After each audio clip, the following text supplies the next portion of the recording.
तो बच्चों, आज हम पढ़ेंगे कक्षा 7 हिंदी बसंत का पहला पाठ हम पंछी उन्मुक्त गगन के। आप देख रहे हैं यहाँ पर, यह है आपका कक्षा 7 हिंदी बसंत के अंतर्गत पहला पाठ हम पंछी उन्मुक्त गगन के, जो कि एक कविता है और इसके कवि हैं शिव मंगल सिंह सुमन। हम आपको बताएंगे बच्चों इस कविता का भावार्थ, कविता का सारांश और साथ ही साथ पाठ से संबंधित प्रश्नों के उत्तर भी। तो आप इसी प्रकार लगातार जुड़े रहें हमारे साथ और देखते रहें वीडियो। तो चलिए सबसे पहले शुरू करते हैं कविता का भावार्थ और साथ ही साथ पढ़ते हैं कविता। आप भी हमारे साथ साथ पढ़ें। कविता का नाम है हम पंछी उन्मुक्त गगन के। तो यहाँ पर जो है सबसे पहली पंक्ति है यहाँ पर, हम पंछी उन्मुक्त गगन के पिंजरबद्ध न गा पाएंगे, कनक तीलियों से टकराकर पुलकित पंख टूट जाएंगे। क्या समझे आप? पक्षी कहते हैं कि हम उन्मुक्त गगन अर्थात खुले आसमान के रहने वाले जीव हैं और पिंजरबद्ध न गा पाएंगे, यानी कि पिंजरे में यदि हमें बंद कर दिया जाए तो हम गीत नहीं गा पाएंगे। कनक तीलियों से टकराकर पुलकित पंख टूट जाएंगे। कनक क्या होता है बच्चों? कनक का मतलब होता है सोना। और जो पिंजरा होता है, पिंजरा काहे का बना होता है? आपने देखा होगा, उस पर कुछ सरियासी लगे होते हैं, सीकें लगी होती हैं। और यहाँ पर बात की जा रही है, पक्षी कह रहे हैं कि यदि हमें सोने की तीलियों वाले पिंजरे में भी रख लिया जाए तो भी हम जो है नहीं गा पाएंगे और हमारे पुलकित पंख, पुलकित का मतलब होता है खुशनुमा या सुंदर पंख, जो है टूट जाएंगे। आगे यहाँ पर कविता में कहा गया है, हम बहता जल पीने वाले मर जाएंगे भूखे प्यासे। पक्षी क्या कहते हैं कि हम बहता हुआ जल पीने वाले हैं। आपने कभी देखा पक्षियों को जल पीते हुए या पानी पीते हुए बच्चों? तालाबों में, नदियों में, नालों में पानी पीते हैं ना, खुले पानी को पीते हैं पक्षी। तो यहाँ पर जो है वही बात की जा रही है कि हम जो है बहता जल पीने वाले हैं, मर जाएंगे भूखे प्यासे। यदि हमें पिंजरे में बंद कर दिया जाए तो हम क्या होंगे? भूखे प्यासे मर जाएंगे। कहीं भली है कटुक निबोरी, कनक कटोरी की मैदा से। पक्षी कहते हैं कि हमारे लिए अच्छी क्या है? कटुक निबोरी। निबोरी क्या होती है? नीम के फल को कहते हैं निबोरी। और कटुक का मतलब होता है कड़वी। हमें जो है कड़वी निबोली ही पसंद है। कनक कटोरी की मैदा से। कनक का मतलब होता है, मैंने आपको बताया था, सोना। तो सोने की कटोरी में यदि हमें कुछ खाने को भी दिया जाए, उससे भी ज़्यादा पसंद हमें क्या है? कटुक निबोरी, यानी कि कड़वी निबोली, यानी कि नीम का फल। आगे यहाँ पर जो है कविता में कहा गया है, स्वर्ण श्रृंखला के बंधन में अपनी गति उड़ान सब भूले, बस सपनों में देख रहे हैं तरु की फुनगी पर के झूले। पक्षी कहते हैं स्वर्ण श्रृंखला के बंधन में। स्वर्ण श्रृंखला, श्रृंखला क्या होती है? जंजीर को कहते हैं श्रृंखला। और जो पिंजरा होता है बच्चों, तो कैसा होता है? एक के बाद एक जो उस पर सीकें लगी होती हैं, तीलियाँ लगी होती हैं। तो इसको जो है बंधन कहा गया है कि स्वर्ण श्रृंखला के बंधन, सोने के जो जंजीर नुमा जो बंधन है उससे अपनी गति उड़ान सब भूले। हम क्या है? अपनी गति, अपनी चाल और उड़ान सब भूल जाएंगे। बस सपनों में देख रहे हैं, और केवल सपनों में ही देखेंगे। क्या देखेंगे? तरु की फुनगी। फुनगी क्या होती है? जो पेड़ों पर कोमल कोमल जो है नई नई कोपलें निकलती हैं, तो उन्हें कहते हैं फुनगी। और तरु का मतलब होता है पेड़। तो पेड़ पर जो नई नई जो कोपलें निकलती हैं उनको हम केवल सपनों में देख पाएंगे। और पर के झूले, और जो है पेड़ पर जब पक्षी बैठते हैं, जब हवा चलती है तो पेड़ हिलते हैं आपस में, तो उसे क्या कहते हैं पक्षी? झूला। पेड़ रूपी झूले को हम केवल सपने में ही देख पाएंगे। आगे पक्षी कहते हैं, ऐसे थे अरमान की उड़ते नीले नभ की सीमा पाने। और पक्षी कहते हैं कि हमारे अरमान, अरमान का क्या मतलब होता है बच्चों? इच्छा। हमारी इच्छा ऐसी थी कि उड़ते नीले नभ की सीमा पाने। आसमान कैसा होता है? नभ का मतलब होता है आसमान, और कैसा होता है? नीला। कैसा होता है आसमान? नीला।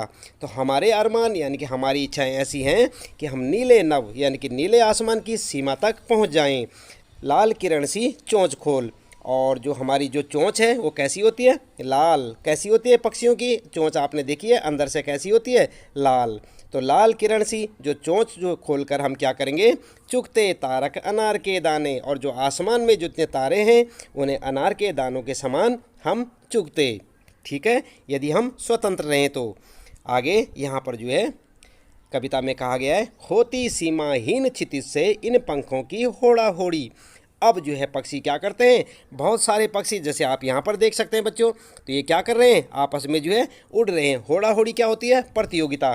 तो होती सीमाहीन क्षितिज से, क्षितिज कहते हैं ऐसे स्थान को बच्चों जहाँ पर जो है धरती और आसमान जो है मिलते हुए नज़र आते हैं। आप अपने घर से देखें, किसी छत पर खड़े होकर देखें, आपको दूर जाके ऐसा कुछ नज़र आएगा कि जहाँ पर आपको लगेगा कि आसमान जो है धरती से मिल गया है। ऐसे गोलाई में घूम जाता है ना ऊपर से, और नीचे को ऐसे लगता है, अंत में जाके ऐसा लगता है कि जैसे धरती और आसमान मिल गए हों। तो जहाँ पर धरती और आसमान का मिलन होता है उसे क्या कहते हैं, क्षितिज। तो यहाँ पर कहा गया है होती सीमाहीन, जिसकी कोई सीमा नहीं है। क्षितिज की कोई सीमा नहीं होती बच्चों, क्योंकि आप जहाँ पर देखते हैं कि धरती और आसमान मिल रहा है, अगर आप उस जगह पे चले जाएं तो आपको और भी दूर नज़र आएगा मिलता हुआ, और उससे और आगे आप बढ़ेंगे, जितनी आगे आप बढ़ते जाएंगे उतने ही जो है धरती आसमान का मिलन और दूर आपको नज़र आएगा। तो यहाँ पर जो ऐसे कहा गया है सीमाहीन, जिसकी कोई सीमा नहीं है। तो होती सीमाहीन क्षितिज से, जो क्षितिज है उस सीमाहीन क्षितिज से क्या होती है, इन पंखों की होड़ाई होड़ी, यानी कि आपस में सब पक्षी उड़ उड़कर प्रतियोगिता की तरह करते हैं। या तो क्षितिज मिलन बन जाता, या तो वो जो है उस क्षितिज तक पहुंच जाएंगे, या तंती सांसों की डोरी, या उड़ते उड़ते उड़ते उड़ते मर जाएंगे। ठीक है, आगे क्या कहा है, नीड़ न दो चाहे टहनी का। पक्षी कहते हैं कि नीड़ का मतलब क्या होता है, घोंसला। नीड़ का मतलब घोंसला। चाहे तो हमें किसी टहनी पर, किसी पेड़ पर हमें घोंसला मत बनाने दो, आश्रय छिन्न भिन्न कर डालो, और जहाँ पर हमारा निवास स्थान है, जहाँ पर हम रहते हैं, चाहे उसको तोड़ डालो। लेकिन पंख दिए हैं तो, लेकिन अगर हमें प्रकृति ने, ईश्वर ने पंख दिए हैं, आकुल उड़ान में विघ्न न डालो। तो हमारी ये जो उड़ने की इच्छा है इसमें जो है विघ्न मत डालो, कुल मिलाकर हमें पिंजरे में बंद मत करो। तो यहाँ पर बच्चों शिव मंगल सिंह सुमन द्वारा लिखी गई इस कविता में स्वतंत्रता के महत्व को बताया गया है कि स्वतंत्रता पक्षियों को भी प्यारी होती है। ठीक है, तो ये था यहाँ पर इस कविता का भावार्थ, जो कि हमने आपको साथ साथ बताया। अब इसके बाद आप इस कविता का सारांश कैसे लिखेंगे, चलिए जान लेते हैं, और साथ ही साथ हम आपको बताएंगे इस पाठ से संबंधित प्रश्नों के उत्तर भी। तो आप लगातार इसी प्रकार जुड़े रहें हमारे साथ और देखते रहें वीडियो। तो ध्यान दें बच्चों, आप पाठ का सारांश कैसे लिख सकते हैं। यदि आपसे कहा जाए, आपकी कक्षा में आपके टीचर आपसे कहते हैं कि आप जो है पाठ का सारांश लिखें, तो आप इस प्रकार से लिख सकते हैं, यह कविता कवि शिव मंगल सिंह सुमन द्वारा लिखी गई है, जिसमें कवि ने पक्षियों के माध्यम से स्वतंत्रता के मायने समझाए हैं। पक्षी कह रहे हैं कि हम खुले आकाश में रहते हैं, यदि हमें पिंजरे में बंद कर दिया गया तो हम अपना मधुर गीत नहीं गा पाएंगे। सोने के पिंजरे में भी खुशी से फड़फड़ाते हुए हमारे पंख उससे टकराकर टूट जाएंगे। आगे पक्षी कहते हैं, हमें नदियों और झरनों का बहता जल पीना पसंद है। पिंजरे के अंदर हमारी भूख प्यास नहीं मिटेगी। हमें आज़ाद रहकर कड़वे नीम का फल खाना, गुलामी में रहकर सोने की कटोरी में मैदा खाने से ज़्यादा पसंद है। आगे पक्षी कहते हैं, सोने की जंजीरों के बंधन में रहकर हम अपनी चाल और उड़ने का ढंग सब भूल जाएंगे। हम तो वृक्ष की ऊंची डालियों पर झूला झूलने का सपना देखते हैं। पक्षियों की इच्छा खुले नीले आसमान में उड़ने की है। उड़ते हुए वे आसमान की सीमा को छूना चाहते हैं।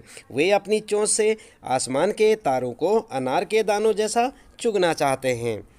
आसमान में उड़ते हुए पक्षियों में एक होड़ सी लग जाती है, यानी कि प्रतियोगिता हो जाती है।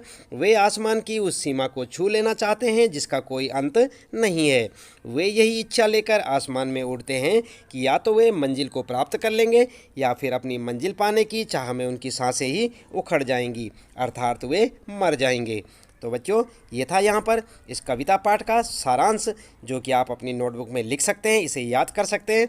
उम्मीद है कि आपको अच्छे से समझ आया होगा। इसके बाद आइए देख लेते हैं, यहाँ पर कुछ कठिन शब्दार्थ हैं और जो कि आप याद कर सकते हैं। जैसे उन्मुक्त, उन्मुक्त का मतलब होता है खुला या बंधन रहित, जिसपे कोई रोक टोक ना हो। और गगन का मतलब होता है आसमान। पुलकित का मतलब प्रसन्नता से भरे हुए। और कनक का मतलब होता है सोना। कटुक का मतलब कड़वी। और इसी प्रकार निबोरी क्या होती है, निबोरी का मतलब नीम का फल। और कनक कटोरी यानी सोने के बर्तन, सोने से बना बर्तन। और स्वर्ण क्या होता है, सोना। और श्रृंखला क्या होती है बच्चों, श्रृंखला कहते हैं जंजीर, जब एक के साथ एक कड़ियाँ जुन जाती हैं तो उन्हें क्या कहते हैं, श्रृंखला। और तरु, तरु का मतलब होता है पेड़। फुनगी वृक्ष का सबसे ऊपरी भाग। और उसके बाद तारक का मतलब होता है तारे, सीमाहीन मतलब असीमित, जिसकी कोई सीमा ना हो, क्षितिज जहाँ पर धरती और आसमान परस्पर मिलते हुए दिखाई देते या प्रतीत होते हैं। ठीक है। होड़ा होड़ी क्या होती है बच्चों? होड़ा होड़ी का मतलब होता है आगे बढ़ने की प्रतियोगिता। तो इस प्रकार से आप इन जो है शब्दार्थों को भी, कठिन शब्दों को याद कर सकते हैं बच्चों, लिख सकते हैं। तो आप ज़रूर से ज़रूर लिखें। इसके बाद आइए जान लेते हैं इस पाठ से संबंधित प्रश्नों के उत्तर, जिन्हें आप अपनी जो है नोटबुक में नोट कर सकते हैं बच्चों। पहला प्रश्न है, इस पाठ में आप देख सकते हैं, हर तरह की सुख सुविधाएं पाकर भी पक्षी पिंजरे में बंद क्यों नहीं रहना चाहते? तो बच्चों, पक्षी पिंजरे में बंद क्यों नहीं रहना चाहते? आपने कविता में पढ़ा था। उत्तर लिखेंगे, पक्षियों के पास पिंजरे के अंदर वे सारी सुख सुविधाएं हैं जो एक सुखी जीवन जीने के लिए आवश्यक होती हैं, लेकिन वह परतंत्र है, यानी कि गुलाम ही है। हर तरह की सुख सुविधाएं पाकर भी पक्षी पिंजरे में बंद नहीं रहना चाहते, क्योंकि उन्हें बंधन नहीं अपितु स्वतंत्रता पसंद है। वे खुले आकाश में ऊंची उड़ान भरना चाहते हैं। नदी झरनों का बहता जल, कड़वी निबोरियां खाना ही उन्हें पसंद है। कवि ने पक्षी के माध्यम से बंधन मुक्त जीवन की कल्पना की है। ठीक है। तो इस प्रकार से आप लिख सकते हैं बच्चों। पहला प्रश्न है आपका और उसका उत्तर यहाँ से देख के लिखें, अच्छे से लिखें। इस दूसरा प्रश्न है बच्चों, पक्षी उन्मुक्त रहकर अपनी कौन कौन सी इच्छाएं पूरी करना चाहते हैं, यानी कि खुले रहकर अपनी कौन कौन सी इच्छाएं पूरा करना चाहते हैं? तो आपने कविता में पढ़ा था। उत्तर लिखेंगे, पक्षी उन्मुक्त रहकर या उन्मुक्त होकर नीम के पेड़ से कड़वी निबोरियां खाना, खुले और विस्तृत आकाश में उड़ना, नदियों झरनों का बहता हुआ शीतल जल पीना, पेड़ की सबसे ऊंची टहनी पर झूलना और क्षितिज से मिलन करने की होड़ करते हुए अन्य पक्षियों के साथ उड़ान भरना इत्यादि इच्छाओं को पूरी करना चाहते हैं। ठीक है। तो इस प्रकार से आप लिखेंगे। ये दूसरा प्रश्न है, उसका उत्तर आप यहाँ से देख के लिख सकते हैं बच्चों।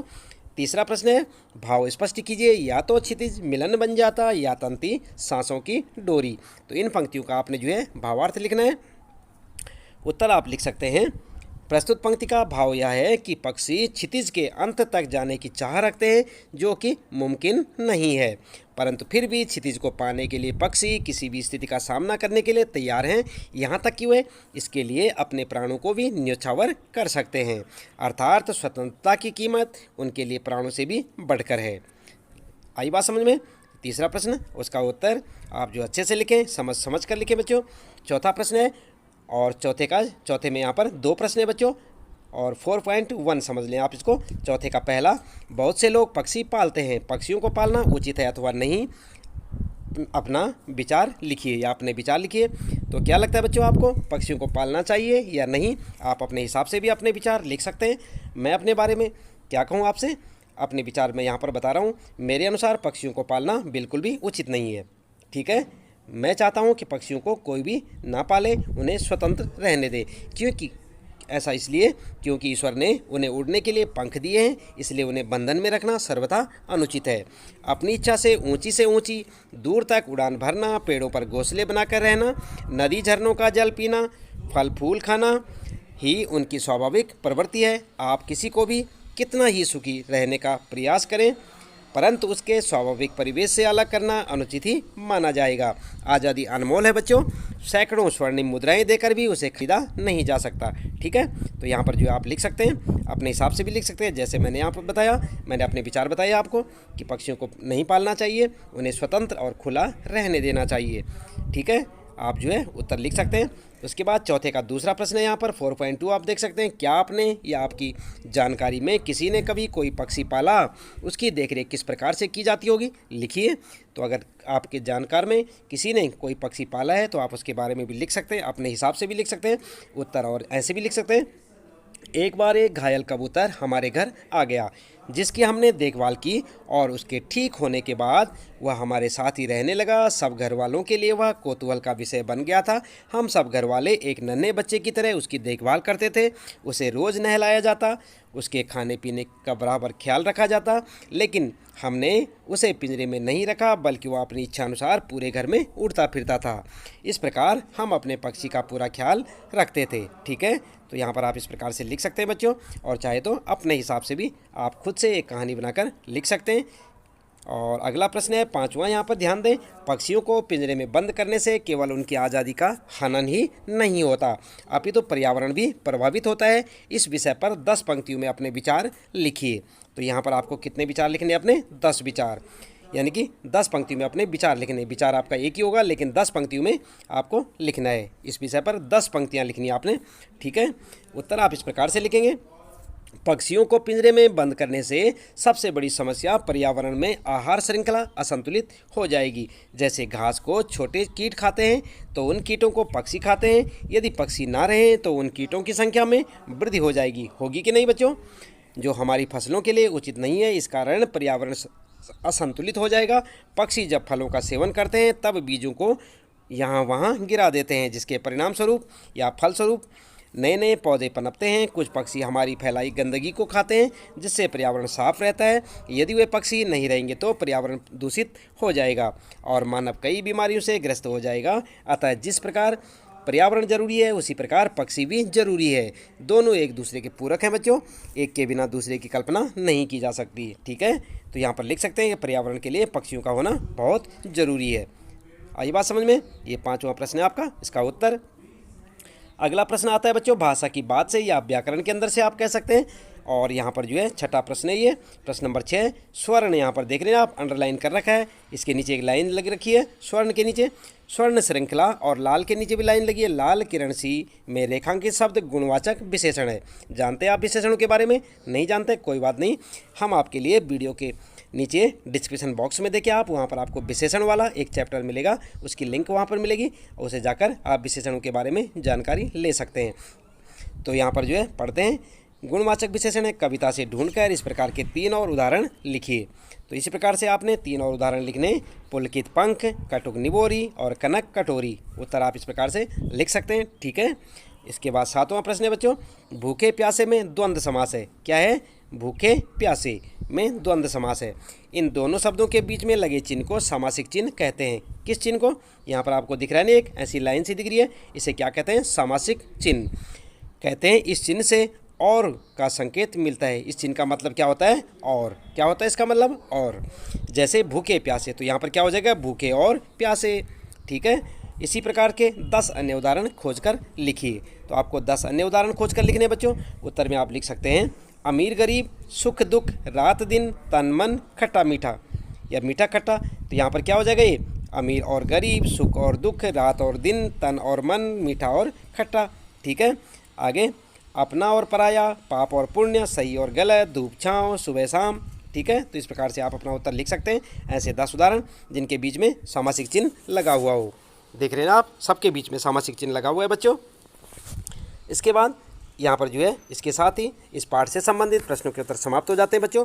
समास वाले चैप्टर को अगर आप पढ़ना चाहें तो हिंदी व्याकरण के अंतर्गत समास वाले चैप्टर की भी आपको जो है लिंक मिल जाएगी, डिस्क्रिप्शन बॉक्स में जाकर देखें आप, और आप वहाँ से समासों के बारे में भी जानकारी ले सकते हैं कि द्वंद्व समास किसे कहते हैं। ये आपको अच्छी खासी वहाँ पर जानकारी मिल जाएगी। इसलिए आप वीडियो के नीचे डिस्क्रिप्शन बॉक्स को जरूर चेक करें और समास वाले लिंक को भी क्लिक करें। तो बच्चों, इसके साथ ही इस पाठ से संबंधित प्रश्नों के उत्तर यहाँ पर समाप्त होते हैं। उम्मीद है कि आपको अच्छे से समझ में आया होगा। मिलते हैं बच्चों फिर अगले पाठ के प्रश्न उत्तरों के साथ। तब तक लेते हैं आपसे विदा। आपका दिन शुभ हो।